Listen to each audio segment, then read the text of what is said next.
Hi, and thank you for coming to this presentation about social media safety in 2021.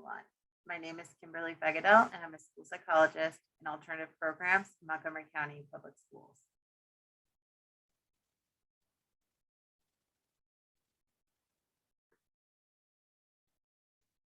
Social media allows us to connect with family and friends, people with similar interests, and public figures.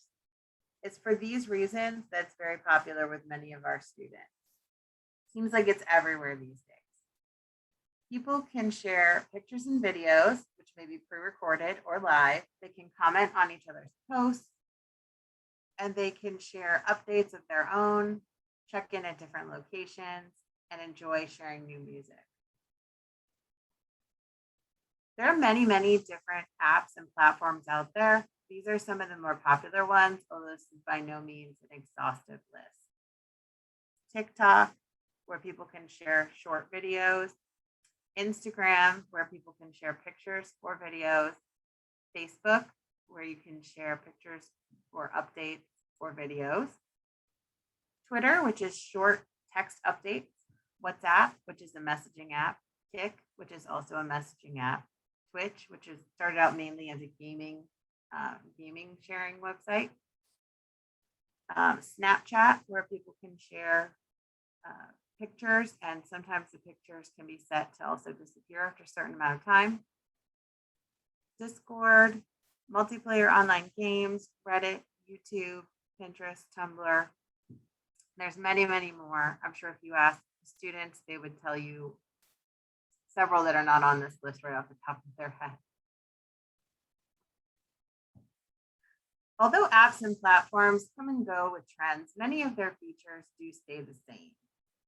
Because there are differences in the platforms, commonsensemedia.org is a great resource where you can find guides for specific apps and platforms.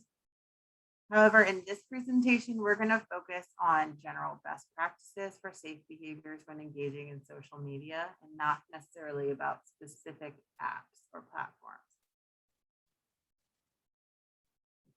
So the first thing to consider when you're using any app or website is the privacy settings. You're going to want to go in and turn off your location sharing. And this is important to make sure that you turn off in the app, and then also go into your actual phone settings and turn it off there as well. So this is going to depend on specific app or platform, and then also on your device. And you may need to find a specific guide for each of those to figure out how to do that. But this is important because when you're posting, you don't want people to be able to see where you are. And if you're posting something live, they see where you are at that time, they can find you. So that's important to make sure we turn those off. You're going to want to check the settings for each app to ensure that only people that you want to be able to see your content will be able to access it. So you want it to say, friends only, and make sure that you're only being friends with people who you know. You don't want to see something that says public or, all users or anything like that. The next two things are also going to depend on specific app or platform, and you can find a guide on Common Sense Media, or you can look at the specific app's help guide in order to find out how to do these. But you need to find out how to block someone if you need to prevent them from being able to access your content or to interact with you. And you need to also know how to report or flag content as inappropriate, or to say you don't want to see that information anymore. Some apps do have a restricted mode, which helps to filter out some of the inappropriate content, but a lot of times that doesn't catch everything. And so we do need to know how to report and flag and how to block things or people. So now that we've adjusted our privacy settings, the next important thing to focus on is our behavior online. So we've set up our settings, and now we need to know what types of behaviors can also help keep us safe. So we only want to accept requests either follow requests, friend requests, whatever the specific app or platform calls it. Only accept them from people that you know. We don't want to accept them from strangers. People can pretend to be other people online, so that might not be who you think it is. So make sure it's somebody who you know. Avoid oversharing. We don't want to share things like our location or our personal information. We want to make sure we keep pictures and videos appropriate, and also make sure that your pictures and videos are not accidentally sharing your personal information. So that includes things like having a t-shirt that has your school name on it, or maybe you're sharing a picture and in the background you can see your address. Those are things that you don't want to share online. Don't share or reuse your login information. So make sure we use a different password for each site that we use. I know it's a pain, but at the same time, it's one of the best ways to make sure somebody's not getting into multiple of your accounts. And don't stay logged in and or keep your phone or device locked. This is especially important if you're using a shared or public computer. We don't want to accidentally stay logged into one of our social media accounts and the next user comes in and is able to access all of your information.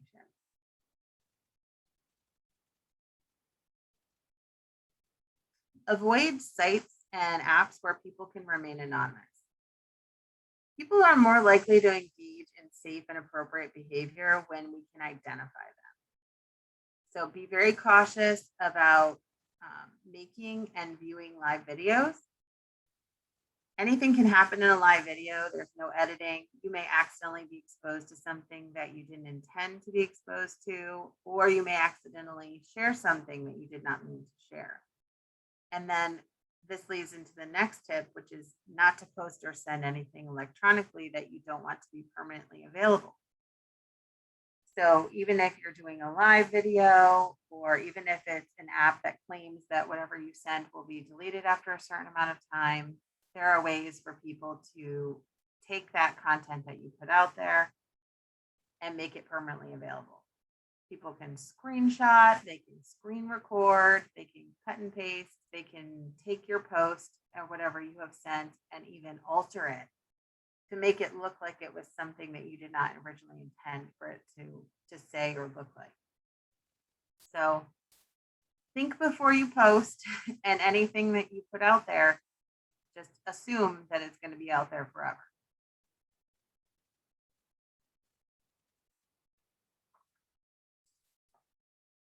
So good habits for parents. Recent research should suggest that it's a balance of conversations and rules that are the most helpful in supporting adolescents to develop their own norms, boundaries, and self-regulation skills with regards to their activities on the internet. We want to help our students and our teens to be able to develop their own positive internet consumption habits. And the best thing we can do is teach them how to monitor their own behaviors with our supervision and support as adults. So how do we do this? Set time limits. Definitely want to make sure that your children are taking breaks from social media and the internet, and that they are not making it their entire life. But we want to let them use that, but let them have time limits so that it's that you're monitoring when they're able to use their accounts.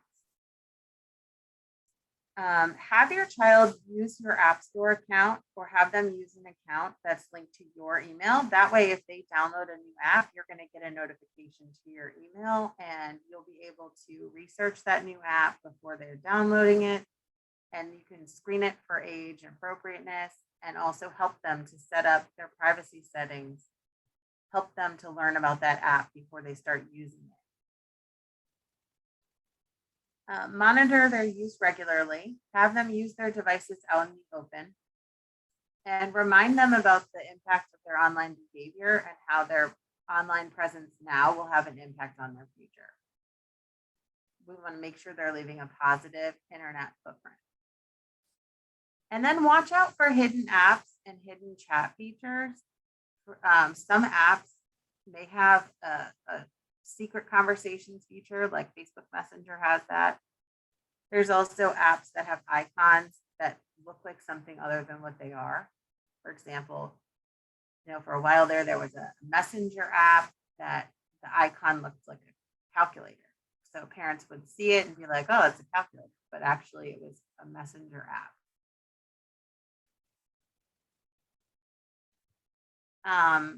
And you want to be alert to potential signs that something is wrong.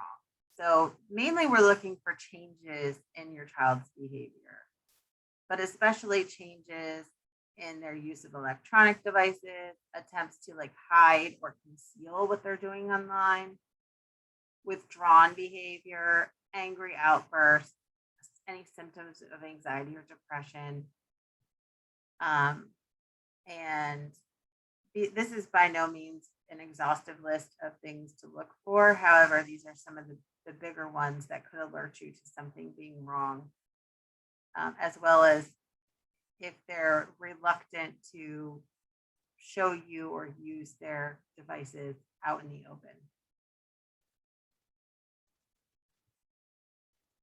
So students, here's some good habits for you to get into the habit of. You want to take regular breaks for other activities, and you want to make sure that you're treating others the way that you would if you were face to face with them. So just because you're online doesn't mean that you should alter the way that you act with someone. We want to treat others with respect online and in person. Make sure you're reporting any instances of cyberbullying, or if someone asks you to do something that you feel uncomfortable with or asks you to do something that's inappropriate. Make sure you're using your best judgment. So just because something is popular, like an internet challenge or a TikTok challenge, it does not mean that it's a safe thing to do or that it's a good idea. Sometimes people are doing these challenges and it's actually getting them into big trouble. Just because everybody's doing it doesn't mean that it's a good thing to do. So make sure you're thinking about what you're doing before you act. And don't agree to meet someone in person that you met online. If someone is asking you or pressuring you to meet them and you don't know who they are, please tell an adult, a trusted adult, a parent, a guardian, whoever you trust. Make sure you're telling somebody about that, because that could be unsafe. So if you need more information, these are some links that will provide information about specific apps and platforms that you or your child may be using, general internet safety, and other information on how to keep kids safe online. Thank you so much for coming to this presentation, and stay safe.